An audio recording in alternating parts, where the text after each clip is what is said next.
আসসালামু আলাইকুম ওয়া রাহমাতুল্লাহ। সম্মানীয় দর্শকবৃন্দ, সুস্বাগতম আপনাদের সকলকে আপনাদের প্রিয় ইউটিউব চ্যানেল ট্রাভেলিং উইথ আমানে। আজকেও এসেছি আপনাদের জন্য নতুন ও অ্যামেজিং ও একটা হিস্টোরিক্যাল ভিডিও নিয়ে। আজকের এই ভিডিওটি অত্যন্ত গুরুত্বপূর্ণ। কেন? আজকে আমি কথা বলবো আমাদের ভারতের গর্ব, কলকাতার পরিচয়ের প্রতীক হাওড়া ব্রিজ সম্পর্কে এবং হাওড়া ব্রিজের অন্যতম গুরুত্বপূর্ণ তথ্যগুলো জেনে নেব। হাওড়া ব্রিজটি আজ রবীন্দ্র সেতু নামে পরিচিত। এই ব্রিজটি শুরু করা হয়েছিল ব্রিটিশ সরকারের উদ্যোগে 1906 সালে, কিন্তু প্রথম বিশ্বযুদ্ধের কারণে ব্রিজটির কাজ বন্ধ হয়ে যায়।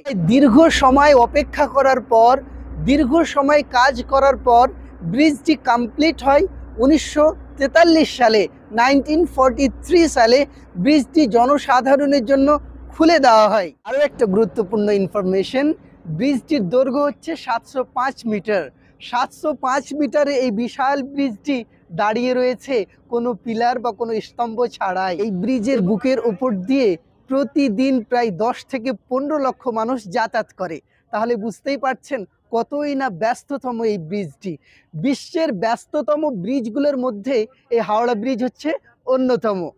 এখন চলুন আপনাদের দেখাই হাওড়া ব্রিজের অন্যতম ও আকর্ষণীয় দৃশ্য।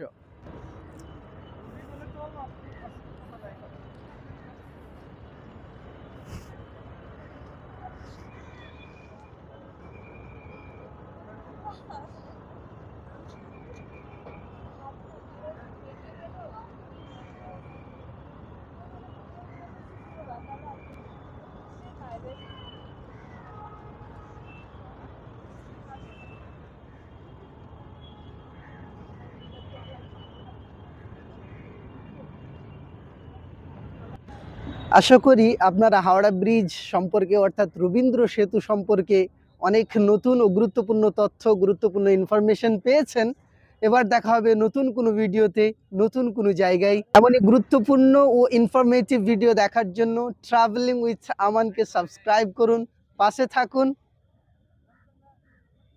দেখা হচ্ছে নতুন কোনো ভিডিওতে, নতুন কোনো জায়গায়। चलो इससे जाएंगे वापस आ जाएंगे। हाँ।